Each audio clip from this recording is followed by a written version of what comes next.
நான் இன்றைக்கு ஒரு வீடியோ போட்டிருக்கேன். அந்த வீடியோ லிங்க்கு டெஸ்கிரிப்ஷனில் கொடுக்குறேன். அந்த வீடியோ என்னத்துக்கு போட்டேன்னா, இப்போது ரீசண்ட் டேஸில் இந்த 2-3 டேஸில் வந்து என்ன சொல்லியிருக்காங்கன்னா, சமூக வலைத்தளங்களில் நல்ல கருத்துக்களை பதிவிடுங்க, அது எல்லாருக்குமே ஆரோக்கியமாக இருக்கும் அப்படின்னு சொல்லியிருக்காங்க இல்லையா? அதை பேஸ் பண்ணி தான் நான் இந்த கருத்தை, இந்த ஷார்ட்டை பதிவு பண்ணுறேன். ஏன்னா இந்த சமுதாயத்தில் நேர்மையானவர்கள் நிறைய பேர் இருக்காங்க. அந்த வீடியோவில் நான் சொல்லியிருக்கிறது, முக்கியமாக குறிப்பிட்டிருக்கிறது என்னுடைய தந்தையாரை. அவர் நேர்மைக்காக காட்டுமன்னார் கோயில் போட்டாங்க. அதுக்காக அவர் கோவப்படாமல் காட்டுமன்னார் கோயிலில் சோழர்கள், அந்த அரசர்கள் ஆண்டு வந்திருந்தாங்க.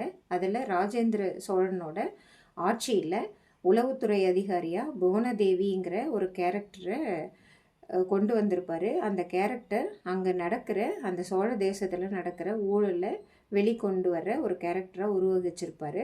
நம்ம என்ன பண்ணணும்னா, நேர்மைக்காக நமக்கு கிடைக்கிற எந்த துன்பங்களையும் அதை பாசிட்டிவாக மாற்றணும். அதை தான் நான் இந்த ஷார்ட்டில் சொல்லக்கூடிய கருத்து. தேங்க்யூ.